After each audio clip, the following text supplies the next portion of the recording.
So hopefully you saw there in the corner, it actually revealed his time and his speed. And so I think we were pretty close. 34.8 was almost exactly what we were looking for. So let's now move on. Now that we've got this speed here, and we're actually going to use this last one right here. The reason why we're using the last one is the last one gives us the overall or the average rate of change, our average speed. So we're going to use that 9.7. We're going to round up to 10 here in just a second. But let me show you why. First things first, the independent variable here is our time. Time is almost always our independent variable. In this case, we were talking about in seconds, right? So our time is happening in seconds. Now, what's dependent on that? Well, the distance that he covers is dependent on how long he's been running. So in this case, our distance was in meters, right? Our distance. So it's important to think about the time. That's our independent variable. That's always going to be the x variable. That's always going to be our x variable. And the distance, which is in this case our meters that we've run, I'm going to go ahead and erase the meters just so you can write this in here. Our meters is going to be our y variable. So let's kind of look at how this would look in a table. In our table we have x and y. That's our table.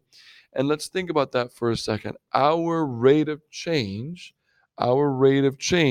was 10 meters, 9.7. We're going to round 9.7 round to the 10. So 10 meters per second, right?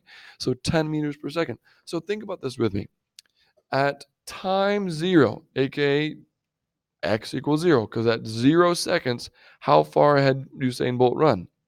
0 meters. He hadn't started running yet. Now, here's where it really gets interesting.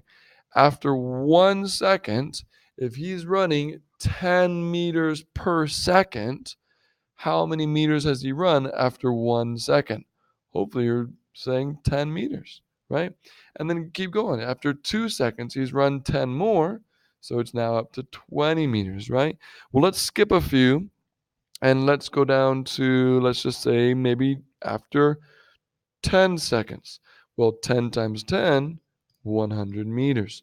So that's really close to what we had said before because remember, going back here to the very first one, we had said that at 100 meters, it was about 9.1 seconds. So we're close. We're a little high, but that's because we rounded, right?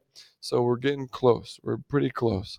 Let's keep jumping. Let's say maybe after 20 seconds, how many meters? Well, 20 times 10 gives me 200 meters, right? We could say 25 seconds. Well, now he's run 250 meters.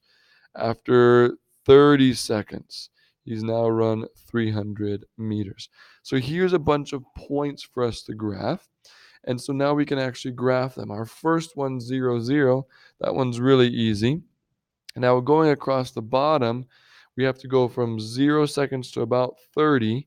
So don't overthink this. I'm just going to do maybe go up by 5 every 3 blocks. Let's see if that works. So 5, 10, 15, 20, 30. So I'm just 25, excuse me, and 30. So I'm just going up by 5 every 3 blocks here. So 5, 10, 15, 20, 25, and 30. This is our time. Our time is our seconds. That's always going across the x axis. And then we have to go all the way from 0 meters to 300 meters. So here we're definitely going to have to go probably by, let's go up every 2. Let's go up by maybe, so if we go by 20, 40, 60, 80, no, we're going too slow. So let's go up by 50. So 50, 100, that's probably too fast, but it's okay. 150, 200, 250, 300. Okay, whoops, I went too far there. So 300. All right, doesn't have to be perfect here, folks. We're just trying to get an idea of what our graph looks like. So let's graph these points.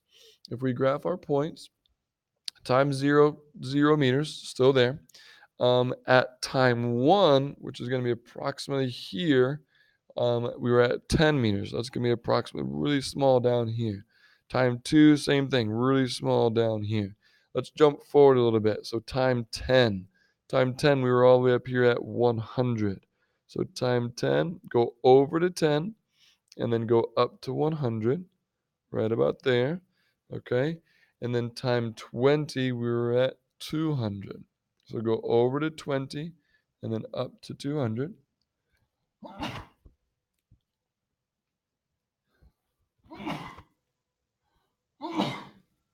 Excellent. So now from time 20 went to 200, time 25, go up to 250. Okay, right there.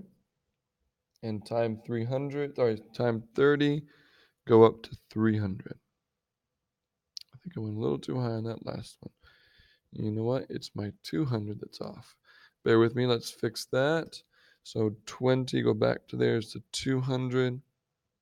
25 is to 250. And then 30 is to 300. There you go. So take your time when you're doing those graphs. You'll now notice that our points are perfect. From 0 all the way there to 30 makes a perfect straight line. And there you go. That's Usain Bolt's rate of change and in the amount of distance that he's covering as time passes. So if we kind of conclude here, to conclude, our equation that we're actually going to be working with today is in slope-intercept form. And if you remember back to 8th grade, that was y equals mx plus b.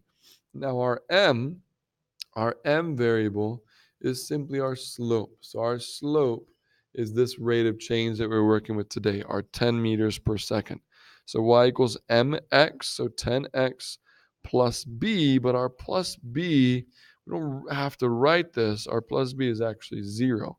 So we wouldn't actually usually write that, but that would be our equation for Usain Bolt's speed and distance and time. Hopefully that makes sense. Watch it one more time, review, talk to a neighbor, make sure you're good to go.